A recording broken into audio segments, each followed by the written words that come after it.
പെരുമ്പാവൂരിൽ റാഗിംഗ് ചെറുക്കുന്നതിനിടെ വിദ്യാർത്ഥിക്ക് ക്രൂരമർദ്ദനമേറ്റ സംഭവത്തിൽ ആരോപണ വിധേയർക്കെതിരെ നടപടി സ്വീകരിക്കാത്തതിൽ നാട്ടുകാരുടെ പ്രതിഷേധം. രക്ഷിതാക്കളും ജനപ്രതിനിധികളും ഉൾപ്പെടെയുള്ളവർ കീഴിലം സെന്റ് തോമസ് സ്കൂളിലേക്കാണ് പ്രതിഷേധവുമായി എത്തിയത്. സംഭവം നടന്ന ഒരാഴ്ചയായിട്ടും സ്കൂൾ അധികൃതർ നടപടിയെടുത്തില്ല എന്ന് പ്രതിഷേധക്കാർ ചൂണ്ടിക്കാട്ടി. കഴിഞ്ഞ വ്യാഴാഴ്ചയായിരുന്നു റാഗിംഗ് എതിർത്ത കീഴിലം സെന്റ് തോമസ് സ്കൂളിലെ +1 വിദ്യാർത്ഥിയെ ശുചിമുറിയിൽ വെച്ച് സീനിയർ വിദ്യാർത്ഥികൾ ക്രൂരമായി മർദ്ദിച്ചത്. മർദ്ദനത്തിൽ തലയ്ക്കും പുറത്തും അടിവയറിനും പരിക്കേറ്റ വിദ്യാർത്ഥിയെ പെരുമ്പാവൂർ താലൂക്ക് ആശുപത്രിയിലും പിന്നീട് എറണാകുളം മെഡിക്കൽ കോളേജ് ആശുപത്രിയിലും പ്രവേശിപ്പിക്കുകയായിരുന്നു.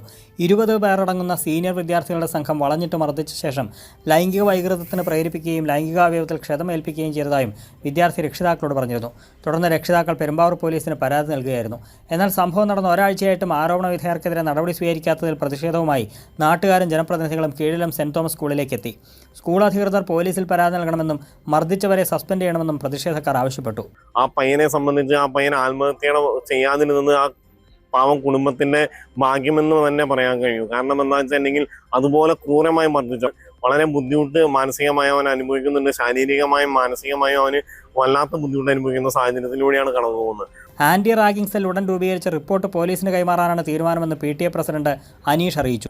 ശേഷം ഞങ്ങൾക്ക് ഇനിയിപ്പോൾ ചെയ്യാനുള്ളതെന്ന് പറഞ്ഞാൽ പോലീസ് സ്റ്റേഷനിൽ റിപ്പോർട്ട് ആവശ്യപ്പെട്ടിട്ടുണ്ട്. ആന്റി റാഗിംഗ് സെല്ല് കൂടിയിട്ട് അവരുടെ റിപ്പോർട്ട് ഈ പറഞ്ഞ ആ പ്രദേശത്തുണ്ടായിരുന്ന കുട്ടികളിൽ നിന്നുള്ള കാര്യങ്ങളൊക്കെ ഡീറ്റെയിൽ എടുത്തിട്ട് അതിൻ്റെ സ്റ്റേറ്റ്മെന്റ് വെച്ചിട്ട് ഈ ആന്റി റാഗിംഗ് സെല്ലിൻ്റെ ആന്റി റാഗിംഗ് സ്ക്വാഡിൻ്റെ റിപ്പോർട്ടായിട്ട് പോലീസ് സ്റ്റേഷനിലേക്ക് സമർപ്പിക്കാനുള്ളൊരു നിർദ്ദേശമാണ് ഞങ്ങൾക്ക് കിട്ടിയിരിക്കുന്നത്. അതുമായിട്ട് ബന്ധപ്പെട്ട് മുന്നോട്ട് പോകുന്നതാണ്. അതേസമയം പരിക്കേറ്റ വിദ്യാർത്ഥിയുടെ മൊഴി ജുവനൈൽ ജസ്റ്റിസ് ബോർഡിന് കൈമാറിയ ശേഷം ലഭിക്കുന്ന നിർദ്ദേശപ്രകാരം തുടർ നടപടിയിലേക്ക് കടക്കാനാണ് പോലീസിന്റെ തീരുമാനം. കൈരളി ന്യൂസ്, കൊച്ചി.